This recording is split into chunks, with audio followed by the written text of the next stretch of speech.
क्या सही मायने में गांव तक रोटी कपड़ा मकान रोजगार पहुंच रहा है क्या? क्या बहन बेटियों पे जो जुल्म हो रहा था वो बंद हो गया है क्या? अगर सच में समाज से प्यार करते हो तो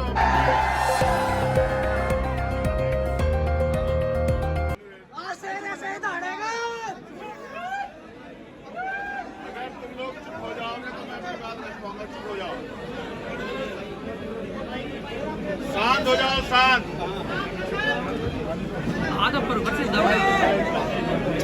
अगर आप लोग शांत हो जाओगे तभी तो मैं बोलूंगा, तभी तो आप तक आवाज जाएगी। और अगर आप चुप नहीं होंगे तो क्या फायदा होगा बता?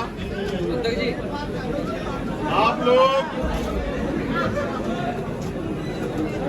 जो सहारनपुर जिले के हैं, शांत हो जाओ भाई, चुप हो जाओ भाई, चुप हो जाओ, चुप हो जाओ एक मिनट। उस सुख सुविधा को प्राप्त कर पाए हैं जिसके हकदार हैं इस देश में? क्या सही मायने में गांव तक रोटी कपड़ा मकान रोजगार पहुंच रहा है क्या? इज्जत की जिंदगी देश भर में कमजोर वर्गों के लोगों को मिल रही है क्या? बहन बेटियों पे जो जुल्म हो रहा था वो बंद हो गया है क्या?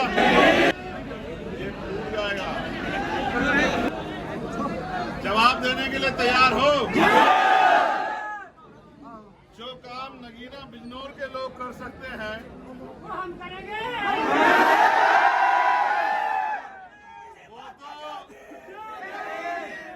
वो तो सबसे पहले आपको करना चाहिए था।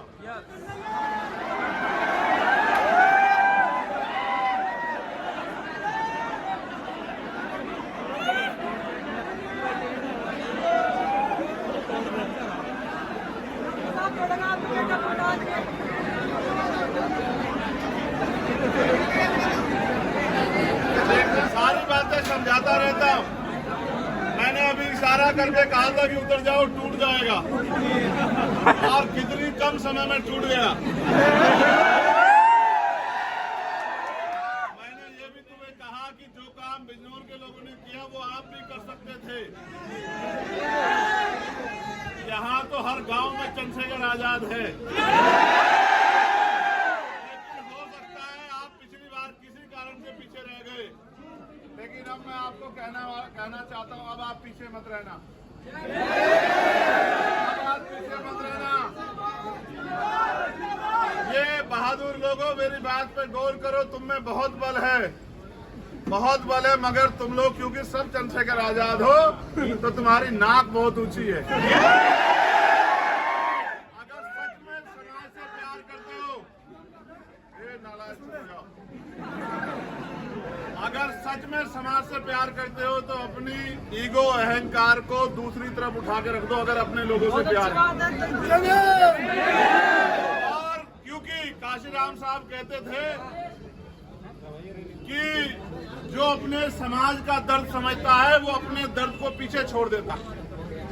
अगर आप अपने समाज के दर्द को दूर करना चाहते हो, दलितों के दर्द, पिछड़े वर्ग के लोगों के दर्द को, मुस्लिम समाज, जैन समाज, सिख समाज, महिलाएं, कमजोर, किसान, मजदूर, अगर उनकी तकलीफों को कम करना चाहते हो तो भाई फिर अपने ईगो को, अपने अहंकार को पीछे करो। और जिस दिन आपने कर दिया, मैं लिख के देता हूं कि सबसे बड़ी ताकत अगर कहीं हमारी होगी तो वो जिला सहारनपुर में होगी। आपको याद है नहीं याद है 9 मई तो सहारनपुर जिले के लोग हैं, ये वो लोग हैं जो इस आंदोलन की नींव है, जिन्होंने इस आंदोलन को सींचा, जिन्होंने इस भीम आर्मी को तैयार किया, जिन्होंने मेहनत की, जिन्होंने लाठियां खाई, जिन्होंने संघर्ष किया, जिन्होंने जेलें काटी। अगर सबसे ज्यादा जुल्म किसने सहा है तो वो जिला सहारनपुर के लोग हैं। आज की आपकी आवाज जो सहारनपुर से निकलकर और संसद में गई है, इसका अगर बहुत बड़ा श्रेय जाता है तो यहाँ के हमारे भीम आर्मी आजाद समाज पार्टी के साथियों को जाता।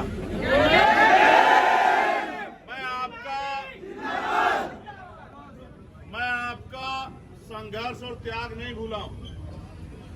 आपने मेरी एक आवाज पर मेरी हर बात को मजबूत करने का काम किया। और जब जब कहीं जुल्म हुआ, देश का कोई कोना हो, आपने सहारनपुर में शुरुआती दौर में भीम आर्मी का झंडा और डंडा दोनों मजबूत रखा। ये आपका बल है जिसने देश और दुनिया में मेरे जैसे सामान्य कार्यकर्ता की भी एक बहुत बड़ी पहचान बना दी। ये अलग बात है कि आज समय की कमी हो गई है। उसका सबसे बड़ा कारण ये है क्योंकि अभी हम लोग उस मंजिल तक नहीं पहुंचे जिस मंजिल पे पहुंचने के बाद बदलाव होगा। अभी तो बदलाव की शुरुआत की पहली कड़ी लगी है।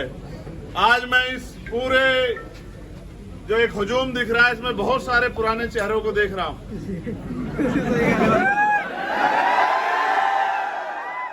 चाहे वो बेहद विधान की धूल लेके या बाबा जी की बात सुन के उनकी गरीबी, बेबसी, लाचारी, परेशानियां, बीमारियां खत्म हो जाएंगी, उनको जिंदगी अच्छी मिल जाएगी, इसलिए गए वो वहां।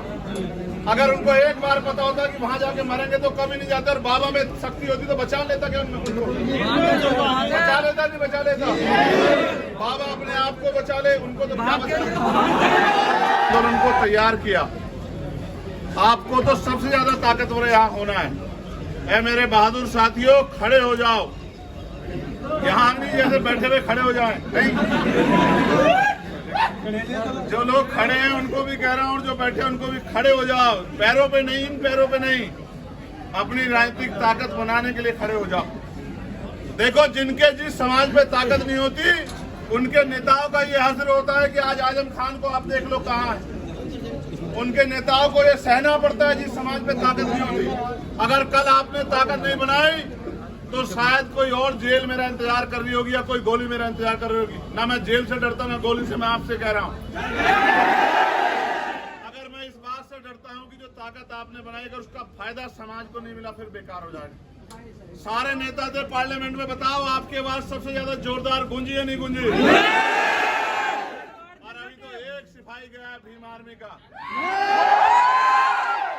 लेकिन देश भर से भीम आर्मी के सिपाही जाएंगे।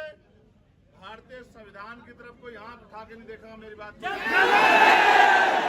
फिर गरीबों के हाथ ऐसे नहीं फैले किसी के आगे, फिर किसी पे जुल्म नहीं होगा, फिर किसी बहन बेटी का अपमान नहीं होगा, फिर मजदूरों को मजदूरी मांगने में मारा नहीं जाएगा, फिर नौजवानों को रोजगार मिलेगा, फिर जो जाति धर्म के नाम पे अन्याय हो रहा है वो खत्म होगा।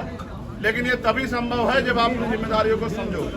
और मैं मानता हूँ कि आप मेरे अलावा किसी और की नहीं सुनते हो। बिल्कुल। क्या तो आप प्यार से मान जाओ, वरना समझाना मुझे भी आता है।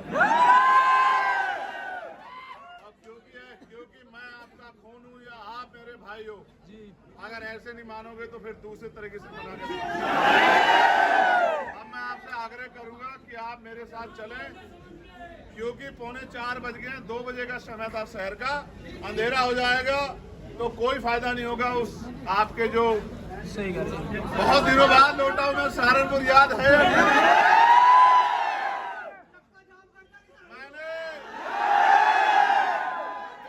मैंने जेल से आने के बाद